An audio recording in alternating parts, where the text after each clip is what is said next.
So friends, आज की इस वीडियो के अंदर हम लोग बात कर रहे हैं लेंस के कुछ बेसिक टर्म्स के बारे में। जैसे कि सेंटर ऑफ कर्वेचर है, प्रिंसिपल एक्सिस है, ऑप्टिकल सेंटर है और फोकस पॉइंट है। कितने किसके होते हैं, किस तरीके से होते हैं, जिसमें हम कॉन्वेक्स लेंस और कॉनकेव लेंस दोनों की बात करेंगे। और साथ ही साथ हम लोग आज बात करेंगे रिफ्रैक्शन के कुछ रूल्स के बारे में, जो कि इमेज फॉर्मेशन के लिए बहुत ज़रूरी है। यानी कि वो रूल्स जिससे हम लोग लेंसेस में इमेज फॉर्मेशन को समझ पाएँ। आपको याद होगा कि हम लोगों ने मिरर के लिए भी सेम चीज़ की थी कि मिरर के लिए हम लोगों ने कुछ बेसिक टर्म समझे थे और उसके अंदर रिफ्लेक्शन के कुछ रूल समझे थे और उसकी मदद से अलग अलग जगहों पे ऑब्जेक्ट रख के अलग अलग तरीके की इमेजेस बनाई थी। तो यहाँ पर भी हमें सेम चीज़ करनी है। तो देखिए, हमें पता है कि लेंसेज दो टाइप के होते हैं। पहला लेंस हो जाता है आपका कॉन्वेक्स लेंस, जो कि कुछ इस तरीके से होता है, और दूसरा होता है कॉनकेव लेंस। ठीक है। अब सबसे पहली जो चीज़ आती है, इंपॉर्टेंट चीज़, वो ये है कि जब आप इन दोनों लेंसेज को बीच में से काटोगे, यानी कि बीच में से अगर आप इनका बिल्कुल बराबर बराबर हिस्सों में इनको बांटोगे, तो ये जो आपको हिस्सा इनका बिल्कुल सेंटर में नज़र आ रहा है, इस सेंटर वाले हिस्से को आप लोग कहोगे ऑप्टिकल सेंटर ओ। ठीक है। ये ऑप्टिकल सेंटर जो है पूरे के पूरे लेंस का बिल्कुल सेंटर पॉइंट है। अब ये ऑप्टिकल सेंटर दोनों के दोनों लेंसेज के अंदर आपको देखने को मिल जाता है। ठीक है। इसकी यही पहचान है कि ये बीच में होता है। जैसे कि मिरर के अंदर पोल होता है, वैसे यहाँ पर ऑप्टिकल सेंटर होता है। ठीक है। अब देखिए, हमें पता है कि अगर पहले हम कॉन्वेक्स की बात करें तो कॉन्वेक्स लेंस दो कॉन्वेक्स मिरर से मिलकर के बना हुआ है। ठीक है। दो सरफेसेस हैं, एक सरफेस कर्व ये वाली है, दूसरी ये वाली है। अब हमें मालूम है कि ये किसी न किसी स्फेयर का हिस्सा है, यानी कि स्फेयर में से काटी गई है। तो अगर पहली सरफेस का अगर मैं पूरा स्फेयर बनाऊं तो इसका कोई ना कोई सेंटर तो होगा, करेक्ट। तो उसका जो सेंटर होगा वो इसका पहला सेंटर ऑफ कर्वेचर होगा इस लेंस का। इसको हम लोग नाम देंगे C1। देखिए, कोई नई बात नहीं है, हम लोग पहले भी पढ़ चुके हैं कि ये जो आपका हिस्सा है, पहला सरफेस, ये किसी न किसी स्फेयर से काटा हुआ है, तो उसका कोई ना कोई सेंटर होगा, तो हम लोग उसको C1 मान के चलेंगे। वहीं ये जो दूसरी वाली सरफेस है, इसका ये भी किसी न किसी स्फेयर से कट के बना है, तो इसका भी कोई ना कोई सेंटर होगा, तो हम लोग इसका भी एक सेंटर ऑफ कर्वेचर मानेंगे, जो होगा C2। करेक्ट। तो इसका मतलब किसी भी लेंस के दो सेंटर ऑफ कर्वेचर होते हैं। ये बात हो जाती है आपकी कॉन्वेक्स लेंस की। सेम चीज़ अगर आप लोग कॉनकेव लेंस के अंदर देखोगे तो कॉनकेव लेंस भी दो सरफेसेस से मिलके बना हुआ होता है। दोनों सरफेसेस किसी ना किसी स्फेयर का इससे बनी होती है। जैसे कि पहली ये वाली है तो ये किसी ना किसी स्फेयर से बनी होगी, तो इसका सेंटर जो होगा वो हम लोग C1 लिखेंगे और इस वाले का सेंटर हम लोग लिखेंगे C2। हालांकि मैं C1 C2 जो नाम दे रहा हूँ, ये ज़रूरी नहीं है कि यहाँ C1 हो या यहाँ C2 हो। आप इन दोनों को C लिखिए, जिससे आपको कन्फ्यूज़न ना हो। ठीक है। ठीक है। तो हमें समझ में आ गया कि भाई दो सेंटर ऑफ कर्वेचर होते हैं। तो अब आप लोग कह सकते हो कि सर, ऐसा भी हो सकता है कि एक ही कर्व सरफेस हो और एक प्लेन सरफेस हो। ऐसे भी आपके लेंसेस आते हैं। जैसे कि आपकी एक प्लेन सरफेस है और दूसरी आपकी कॉन्वेक्स है, तो कुछ इस तरीके से बन गया लेंस। ठीक है। तो इसका मतलब इसका एक ही सेंटर ऑफ कर्वेचर होगा। वो किस तरफ होगा? वो आपका इस तरफ होगा। क्यों? क्योंकि स्फेयर इस तरफ बना है। करेक्ट। तो इसका सेंटर ऑफ कर्वेचर C एक ही हुआ। सेम चीज़ कॉनकेव के लिए भी हो सकती है कि एक प्लेन सरफेस हो और दूसरी सरफेस इस तरीके से कर्व हो। राइट। तो इसका जो आपका सेंटर ऑफ कर्वेचर बनेगा वो किस तरफ बनेगा? वो इस तरफ बनेगा। क्यों इस तरफ बनेगा? क्योंकि ये इस तरफ जो है स्फेयर कटता है, इस तरफ ही स्फेयर बना है, तो यहीं पर इसका सेंटर ऑफ कर्वेचर होगा। तो किसी भी नॉर्मल कॉन्वेक्स या फिर कॉनकेव लेंस के दो सेंटर ऑफ कर्वेचर होते हैं। और कोई ऐसा लेंस आ जाए जिसके अंदर एक प्लेन सरफेस हो, तो उसका एक सेंटर ऑफ कर्वेचर होता है। तो ये हो जाती है दूसरी चीज़। पहली चीज़ ऑप्टिकल सेंटर, दूसरी हो गई सेंटर ऑफ कर्वेचर। अब आप एक काम कीजिए कि अगर आप एक एक्सिस खींचें जो कि दोनों सेंटर ऑफ कर्वेचर से जा रहा है, इनफाइनाइट एक्सिस है, इनकी इधर से इनफाइनाइट से चलता हुआ आए और इस सी से गुजरे और लेंस के ऑप्टिकल सेंटर से गुजरता हुआ दूसरे सी से गुजर जाए और इनफाइनाइट तक चला जाए। तो ये जो एक्सिस हमने खींचा है दोनों सी से जो जा रहा है, इसको आप लोग कहोगे प्रिंसिपल एक्सिस। बिल्कुल वैसा ही है जैसा कि हम लोगों ने मिरर के अंदर किया था कि भाई पोल से और सेंटर ऑफ कर्वेचर से गुजरने वाला जो एक्सिस होता है वो प्रिंसिपल एक्सिस होता है मिरर के लिए। और यहाँ पर पोल से और सेंटर ऑफ कर्वेचर से, यानी कि ऑप्टिकल सेंटर से और सेंटर ऑफ कर्वेचर से गुजरने वाले इस एक्सिस को आप लोग कहोगे प्रिंसिपल एक्सिस। इमेजिनरी है, इनफाइनाइट है। ठीक है, तो ये आपकी तीसरी चीज हो जाती है, इसको आप लोगों को याद रखना है। ठीक है, अब बात करते हैं चौथी चीज की जो कि काफी इंपॉर्टेंट है, और वो है फोकस पॉइंट। अब देखिए, इन दोनों लेंसेज के अंदर दो दो सेंटर ऑफ कर्वेचर हैं, करेक्ट। तो इसका मतलब क्या हुआ कि इसके अंदर दो फोकस पॉइंट भी होने चाहिए, तो दो फोकस पॉइंट भी होते हैं। अब हमें ये मालूम है कि R इज इक्वल्स टू में 2F, हम लोगों ने एक रिलेशन निकाला था जहां पर हमने देखा था कि जो F होती है यानी कि फोकल लेंथ होती है वो रेडियस की आधी होती है, करेक्ट। तो इसका मतलब अगर मैं इस सेंटर ऑफ कर्वेचर का आधा पार्ट देखूं, मतलब आधा क्रॉस कर दूं, तो वहां पर क्या होगा, मेरा प्रिंसिपल फोकस होगा, फोकस पॉइंट ही होगा, करेक्ट।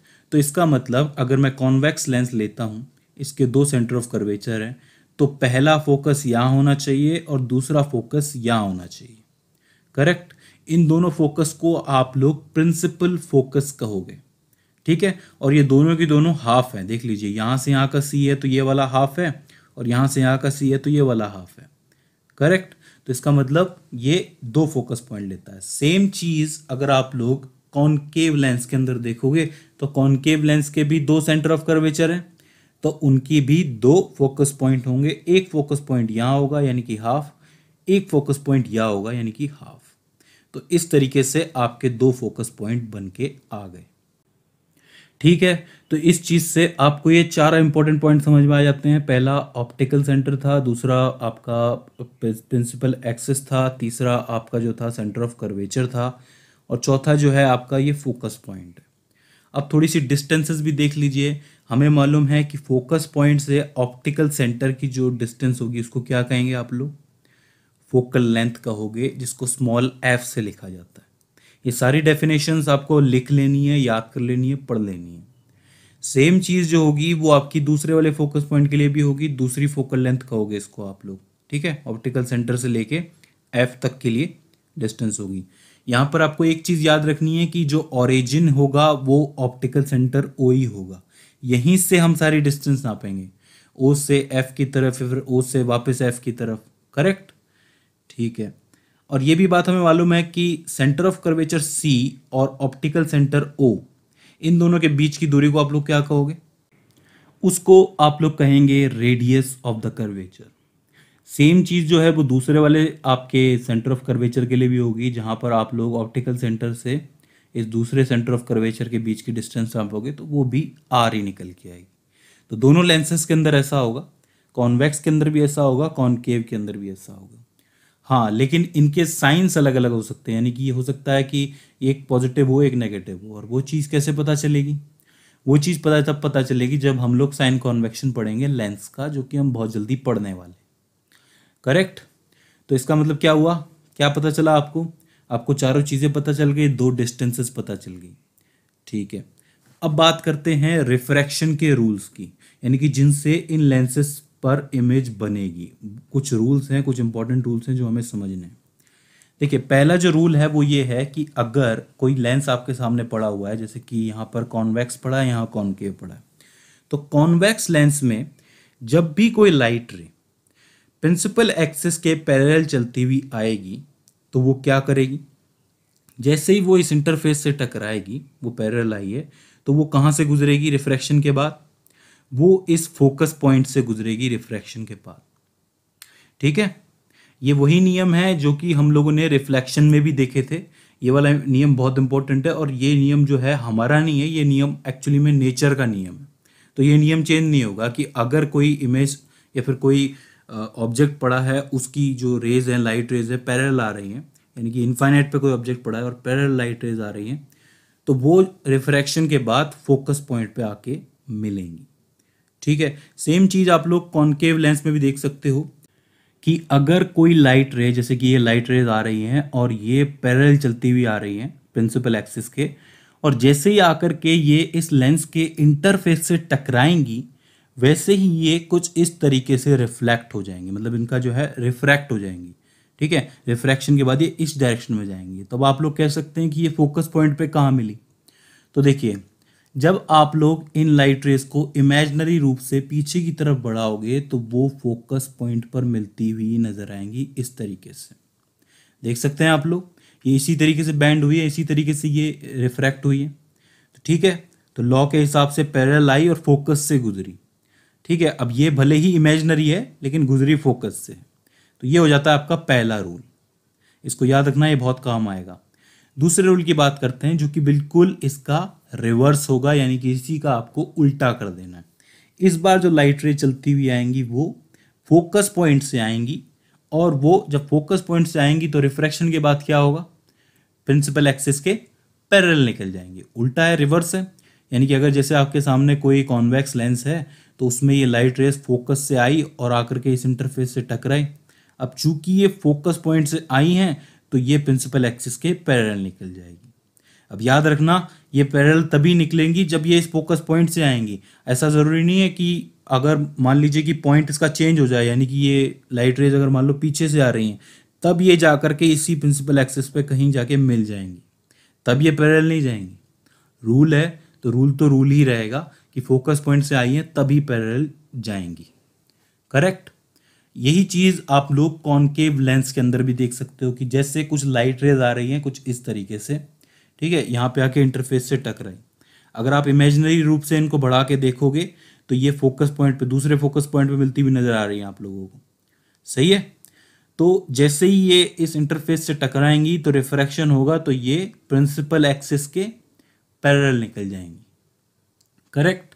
अच्छा, इसमें एक चीज़ आपको देखने को मिल रही है कि ये जो आपका कॉन्वेक्स लेंस है इसके अंदर तो रियल लाइट रे आ रही है, लेकिन कॉनकेव लेंस के अंदर हमें बार बार इमेजनरी लेनी पड़ रही है। तो इससे आपको एक चीज़ पता चल जानी चाहिए कि कॉन्वेक्स लेंस से मेनली रियल इमेज बनती है और कॉनकेव लेंस से मेनली वर्चुअल इमेज बनती है। जब इमेज फॉर्मेशन पढ़ेंगे तो और क्लियर हो जाएगा आपको। ठीक है, तो ये दूसरा रूल है, जहाँ पे लाइट रे फोकस से आएंगी तो प्रिंसिपल एक्सिस के पैरेलल निकल जाएंगी।